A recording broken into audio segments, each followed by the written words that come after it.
hindi ko alam kung kailan nilabas ito, na kung saan ipinagbabawal ang DNR na magbigay ng impormasyon tungkol sa mga nag-a-apply ng ECC at mining. God damn. Is this of national security concern? Kaya bawal sa inyong Freedom of Information Manual, bawal kayo magbigay ng impormasyon tungkol sa mga nag-a-apply ng ECC at mining permit. Pastaral sa ating Black Sand sa Zambales. Ito pang masaklap, libre na nga ang pagmina nila ng Black Sand doon, karamihan ay from China, and then ibinebenta pabalik sa ating gobyerno. Anong klaseng kabalastugan po yan? Ibinebenta sa reclamation dyan sa Pasay at sa iba pang mga reclamations sa iba't ibang parte ng Pilipinas. Kumuha sila ng black sand sa karagatan natin and then, ng libre, ibebenta pabalik sa atin. Hindi pa kalokohan po yan.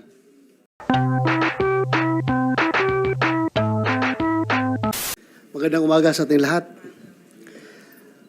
Davao and Bohol are for the longest time, popularly known as Mount Apo and Chocolate Hills, which are often reflected in the pages of our textbooks. During our plenary sessions, I am affectionately addressed by my dear colleagues as the gentleman from Davao and Bohol. I take this not only with honor and pride, but also with the responsibility to keep myself, like the above-mentioned natural land formations, in highest standards as a public official. Linggo bago natin gunitain ang Semana Santa, nagkaroon po ako ng pagkakataon na makauwi sa hometown ng aking ina sa Antequera, Bohol. Sinamantala ko na rin po ang pagkakataon na silipin ang resort sa gitna mismo ng Chocolate Hills na kamakailan lamang ay naging laman ng mga balita. Kumpirmado, naroon nga po ang resort sa pusod ng Chocolate Hills. The Mount Apo Natural Park, on the other hand, hit so close to home. I grew up in Santa Cruz, Davao del Sur, at seeing Mount Apo towering upon Davao region continually watching over us. Umaasa po ako na sana'y mabigyang linaw ang ilang mga isyu na ating didinggin ngayong araw. Ano po ba ang ating mga namamayaning polisiya o prevailing policy hinggil sa paggamit ng ating mga public domains? Mula pa po nung ako'y bata hanggang magsilbi ako bilang sundalo at mamalagi ng mahabang panahon sa kabundukan at paanan ng Mount Apo, nagkaroon po ako ng pag-unawa na tayong mga tao ay nakikiraan lamang sa mundong ito. Hindi maikakaila na may hindi mapapatid na ugnayan ang kalikasan at tao. I wish to hear from our resource persons in the course of this hearing, ano ang mga gagawin natin upang masiguro natin ang tunay nating naaalagaan ang ating mga likas na yaman, proactive, not reactive. Our national monuments and protected areas must unite us, not divide us.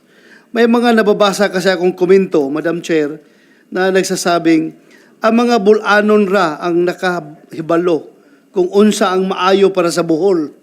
Meaning only the Boholanos know what is truly good for Bohol. Parallel to that, others might also say that only those from Davao City, Davao del Sur, and Cotabato province know what is best for Mount Apo. But I disagree, Madam Chair, very strongly. Issues like environmental protection and biodiversity requires and demand a unified approach.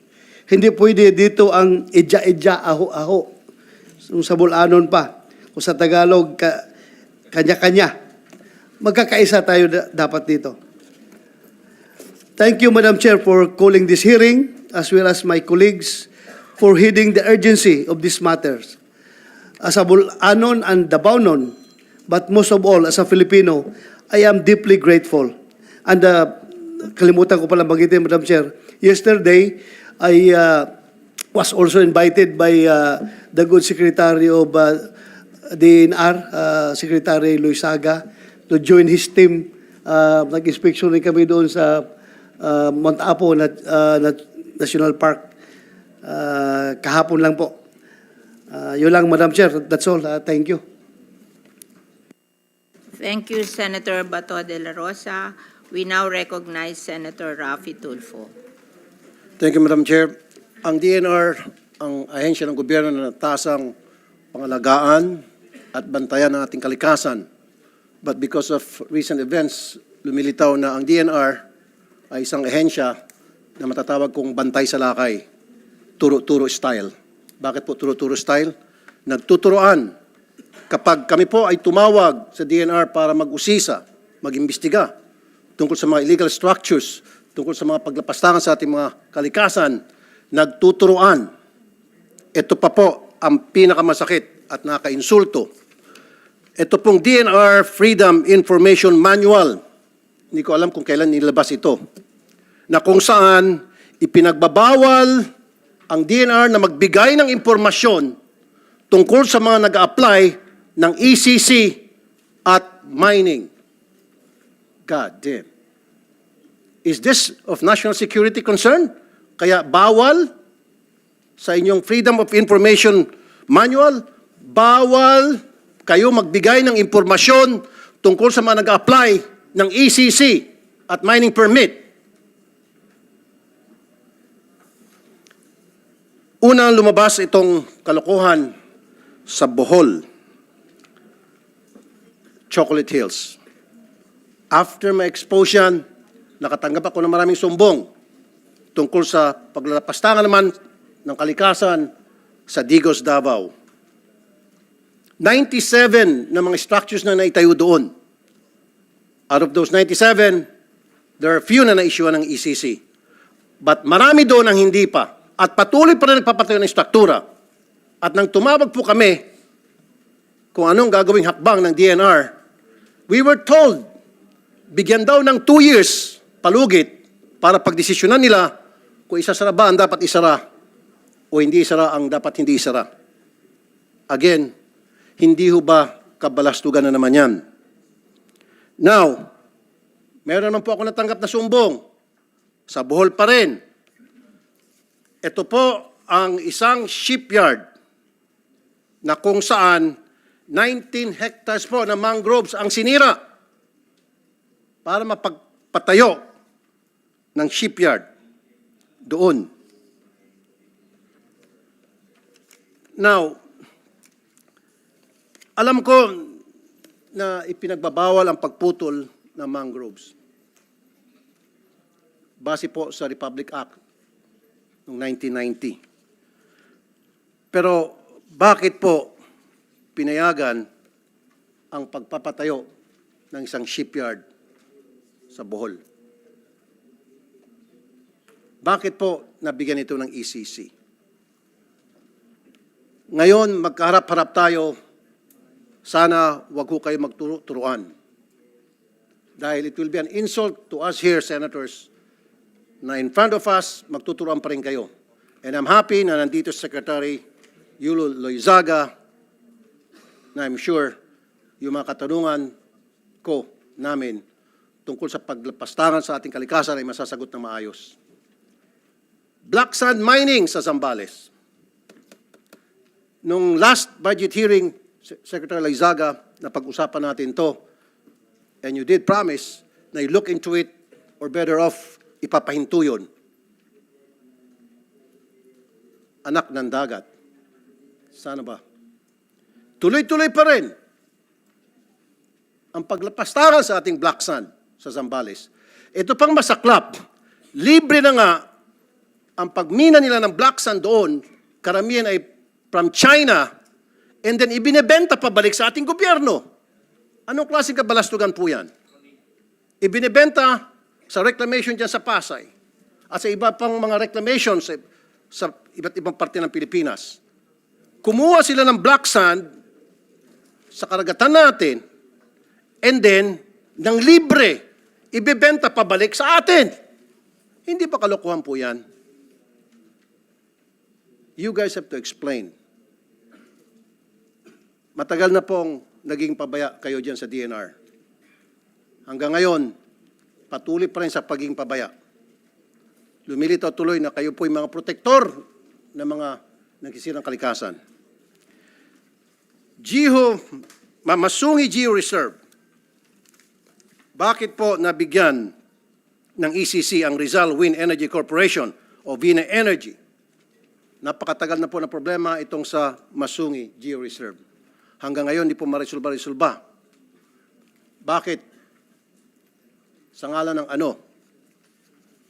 Sabi pa nga nila sa kanto, baka sa ngalan ng Tito Vic and Joey. Yung tatlong muka sa isang papel. Nung panahon yun, kasi hindi lang Tito Vic and Joey ngayon eh. Didiretso na lang po muna ako doon sa Mount Apo.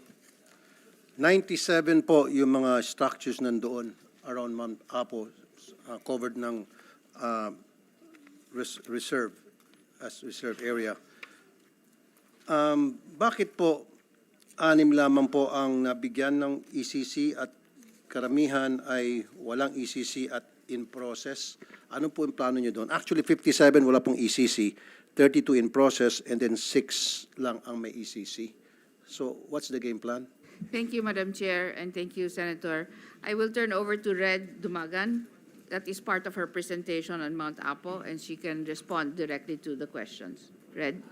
We will ask if we will go with Mount Apo first or Chocolate Hills. Or we'll go na to Mount Apo. Okay, thank you. Thank you, Madam Chair. Red? Good morning, Madam Chair. Good morning to our honorable senators. Your Honor, per our latest update, there are a total of 96 establishments within MANPI, and 3 are with complete, it's with PAMBI clearance, ECC, and SAPA, sir. And with PAMBI clearance and with ECC, there are 6 establishments. That's right. So, Yes, sir. but there are 57 structures na walang ECC. And 32 ay pinoprocess pa lamang yung kanilang ECC. So what is your plan about these structures na walang ECC? And they're within the protected area. Yes, Madam sir. Chair, with your indulgence, Senator, maybe present the full presentation on Mount Apo so you will see the details and the ways forward, Madam Chair, Senator. No, yes ma'am, I understand. Pero sa akin gusto ko lang sana direct to the point na muna so doon sa question ko kasi mapapahaba pa tayo eh. Yun lang po ang tanong ko, bakit po pinayagan na alam naman natin protected area yon, pinayagan niyo pa rin patuloy magpatayo ng mga struktura doon at patuloy pa rin po kayo nagpo-process ng mga ECC permit knowing na protected area yon at bawal na doon at meron po tayong mapa. Bakit po? Yes, Your Honor. It was just, we strengthened our conduct of monitoring and inventory sometime in 2018 and 2019, and these establishments were discovered. And so these establishments applied for PAMBI clearance with the PAMBI. So they were also given clearance, and then they were encouraged to then apply for ECC. Yeah, nabigyan kasi ng clearance ng PAMBI, pero alam naman po natin within the protected area yan, at alam naman natin na dapat wala sila doon, and yet we continue entertaining their application and saying that it's in process. So ibig sabihin, may balak tayong bigyan pa sila. So parami ng parami para makabuti po, nagsusuputan ito mga illegal structures doon po sa Mount Apo. At kapag kami po ay magtawag sa inyo, sa DNR, nagtuturoan po kayo. Yung pong masakit eh. Di ba? You're supposed to be, tinatawag nating tagabantay ng ating kalikasan, pero parang bantay sa lakay po, dating nyo dito. So what are your plans with pertaining to these structures na walang ECC? At itong may structures na pinoprocess pa lang ECC? There are 53 latest update, Your Honor. 57, 57. 50. 57. Sir, may ECC na po yung iba. Opo. Okay. So, 34 with PAMBI clearance and no ECC. 53 are without PAMBI clearance and no ECC. So anong balak niyo po dito sa wala pang clearance at We walang have, ECC at alam niyo po na bawal, dapat wala sila doon. So anong plano? Kasi we were told na bigyan daw ng 2 years. Sabi po ng DNR, bibigyan daw po ng 2 years palugit itong mga walang ECC to continue to operate. Ang binigay at ang rason para makabawi daw doon sa kanilang tinayo, sa kanilang investment. In the first place, ba't sila pinayagan na tumayo doon? Sana, hanggat hindi po sila nakakuha ng permit, ng ECC permit, hindi dapat sila pinapayagan magpatayo ng struktura doon. Kaya nga binanggit mo kanina, monitoring, wala kayong ginagawang proper monitoring. Sir, to answer the question as to what do we do with those without ECC, we are going to issue notices of violation. Notices of violation. Yes, Hanggang and- doon lang po. Sa walang mga PAMBI clearance, mag-issue po kami ng mga... Teka muna. So, issue of notice of violation. Yes po. Okay. So, hanggang doon lang. Notice of violation. And then what, ma'am? And then they will be called for a technical conference, and if for the conduct of case built up, but if they can explain properly, or if it is deemed that the project is not detrimental to the environment, they can be issued ECC. Ma'am, Place, dapat hindi nabigyan, napatayo yun. Oh. I think your problem, Secretary Loizaga, your regional is very poor or walang concern sa ginagawa nyo. I think the regional is kasi pag pinag-report mo sila ng pinag-report, yung report nila nakakatawa eh. Bakit mo pababayaan na walang ECC at walang PAMBI tatayo? Oh. So you're not watching over it. ma'am, diba? di ba sabi mo kanina, meron kayo ginagawa monitoring dito sa mga struktura na itinatayo sa mga protected areas. Okay, kung meron kayong ginagawa monitoring, dapat itong 57 na structures na nakatayo na ngayon doon, hindi dapat nangyari ito. Dapat napigilan to. Ang ginawa nyo, pinayagan nyo magpatayo dyan, and then pinoprocess nyo while processing their application. Dapat mag-apply muna sila, once na-approve na application nila, saka pa lang sila magpatayo ng struktura. Yun po dapat ang patakaran. Yun po yung standard. Ang nangyari, pinapayagan nyo na magtayo dyan, and siguro, alam mo na ang dahilan. Sa magkanong kadahilanan, siguro po, ang katanungan ko doon, follow up. With your indulgence, Madam Chair, can I say something po regarding Mount Apo? Just to answer the query of the good senator. Kasi parang wala silang pakialam. Tumayo ka ng tumayo dyan. Kahit walang ECC, walang PAMBI, wala silang pakialam. You cannot do that. You cannot do that. Dati rin siya, Madam Chair, na red doon sa 11, kaya pwede rin siyang sumagot. Madam Chair, sir, just to go on further, the Red Dumagan was saying, actually po, the region issued 57 show cause orders already and 24 notice violations and 7 But cease and you should desist not orders. To build. Kasi pag allow mo na to build, mahirap nang tanggalin. Yun Correct. ang problema. Madam Chair, we agree. Dapat kayo, hindi nyo ina-allow to build. Kasi pag nag-build na yan, tell it to the Marines. Napakahirap magtanggal niyan. Walang Miss- gagawa niyan. Yusek Fragada, Yes, sir. meron kayong monitoring team kung tawagin. Ano pong tawag sa monitoring team nyo?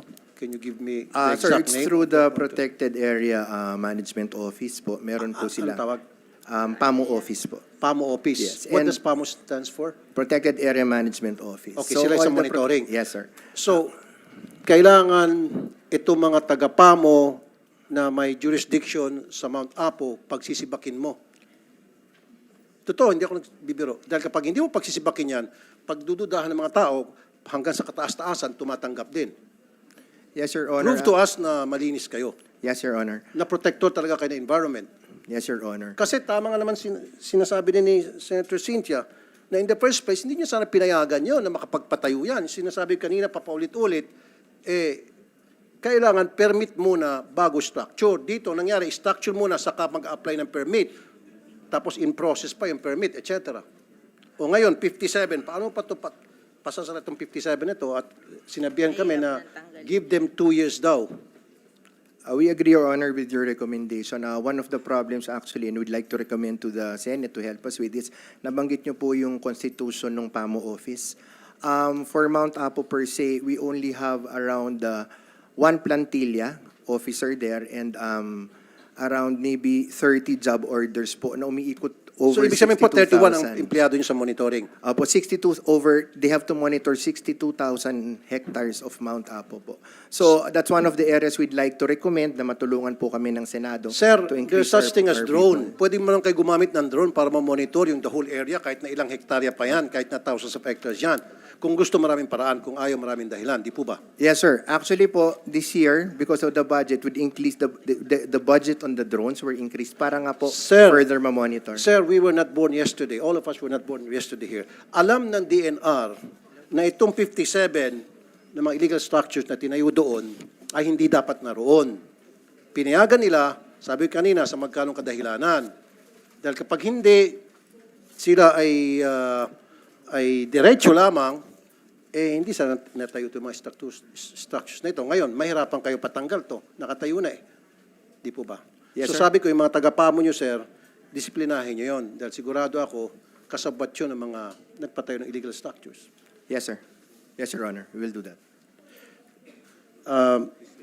Salamat, Madam Chair. Na ang regional nila. Can Can we now go on with the presentation of Mount Apo? So one of the findings is mahina ang regional office, di ba?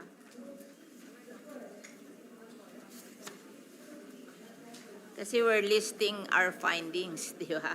So that if we are going to make changes, we know what to make changes. Meron problema ang Madam regional Chair, office. Madam yes. Chair. Kasi katulad doon nabanggit na parang, well, kulang talaga naman ho yung personnel ng DNR. But with the use of technology, hindi ho ba dapat hindi na excuse yung kakulangan ng tao? Di ba, Sen. Rafi, alam naman natin may drone. Yung reach ng drone napakalawak at hindi naman kailangan madaming tao yung nag-ooperate ng drone. Are we already starting to use technology in monitoring our protected areas? Madam Chair, if I may.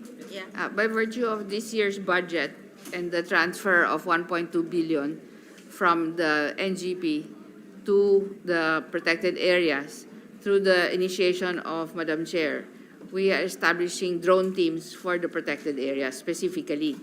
Previously, these were only being used in FMB, the Forest Management Bureau.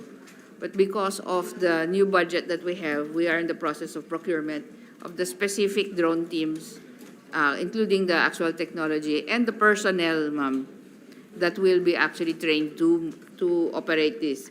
These are fixed wing, they're longer range, they are not the small drones that are normally assumed. And so that is what we have actually been able to secure in this year's 2024 budget. Pag PAMBI, we can understand because there are local government in PAMBI. But ECC, completely DNR yan. Ha? So, wag nyo ipalusot yan. Pati kayo kasali. Pag nag-issue ng ECC, kasali ang DNR. Pwede nyo pa ipalusot yung PAMBI, may local government doon. But ECC, kayo lang yan. Walang nag-i-issue ng ECC kundi ang DNR. So, kasalanan niya ng DNR. Hindi ho O, ba sa kasi- amin, ang nag-issue ng ECC sa reclamation, DNR. Oh. Di ba Hindi po kasi palusot Yusek, yun. parang kaya hindi rin nga sila natatakot? Kasi alam nila, magbabayad lang naman kami ng 50,000 pesos eh. Kasi you've never used that option na i-demolish yung property. Kasi nga, clearly, they're already in violation of the law. Yeah, but that's what the law provides, no? Talaga Finding ang DNR. of Kasali the kayo. prohibited act, Huwag niyo mayroong sabihin na corresponding hindi penalty. kayo kasali. Talagang kasali kayo. Sa and- amin, lahat kayo kasali. Huwag niyo nang sabihin hindi kayo kasali dyan. You agreed with the local government. Kasabuat kayo. Hindi mai-issue ang ECC without DNR. Talagang DNR ang nag-i-issue ng ECC.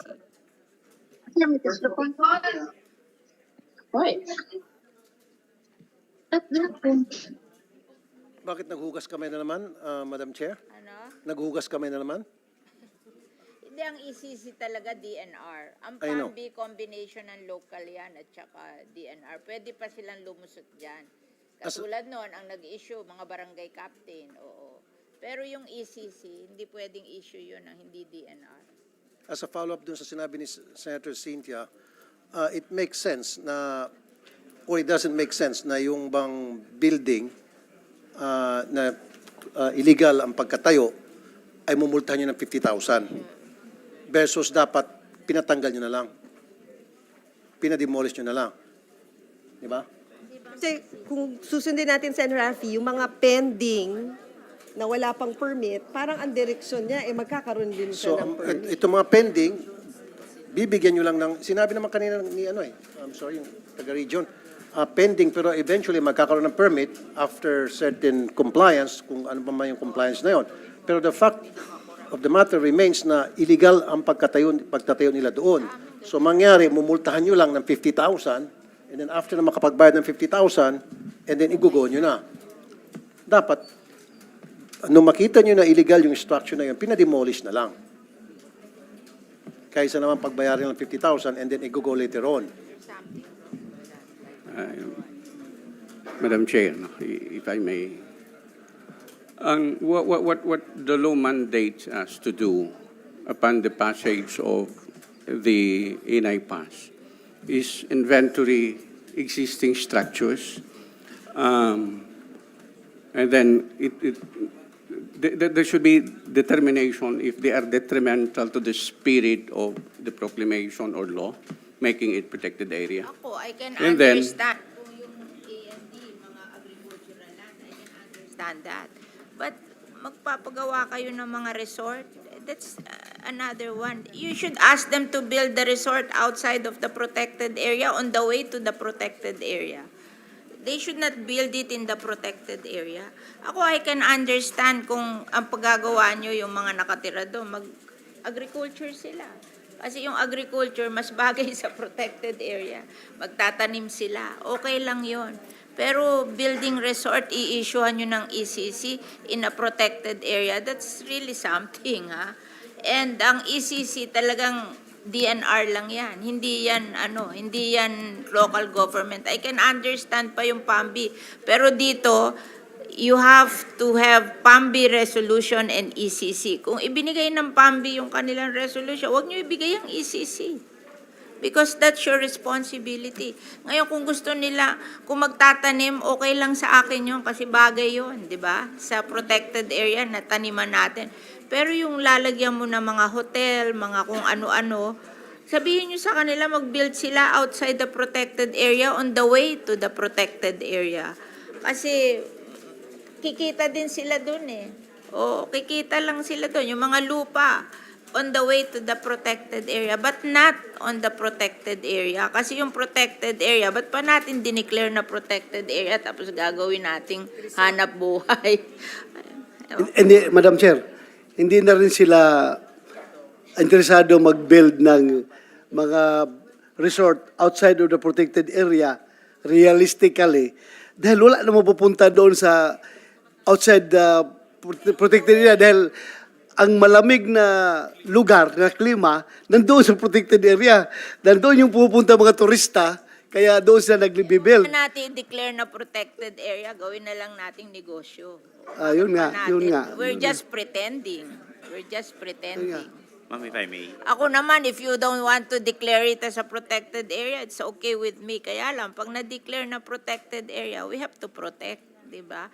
Ngayon, kung yung hindi natin mapigil ang local, issue nila yung PAMBI.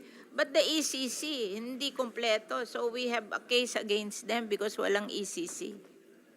Madam Chair, pwede yung DNR kung may power ba kayo to dismantle? Alam mo, nakita nyo na kung demolish yung kagad. Kaya yung gawin yan? Ito po nasa batas, Nasa batas? Your Honor. Ang nasa batas, sinabi niya, kung kailangan ang secretary paalisin, we have to go to court and get a writ. Ha? nandun po sa batas po. Hindi, right away merong- nakita ninyo na unauthorized structure yan. Merong Walang sinasabing- ECC, walang PAMBI, walang SAPA o anong requirement. Tanggalin nyo yan. Hindi pwede ganun. Ganito po, pagka merong allowable activities within multiple use zone, no? Yes. Kaya karamihan nga pala na nadideklara na multiple use zone. Kanina binabasa po ni Asik Marsh yung characteristics noon. Kaya more often than not, ang natitira, kakaunti na lang talaga yung strict protection Yes. zone. Ando na po sila, ma'am. No? That's why the law Yeah, pero calls for... balikan ho natin, Yusek, you're modeling the issue. For example, this resort, yung Twin Mountain, di naman to dati nandyan, di ba? Pero binigyan niya pa rin ng permit. Ma'am, if I may.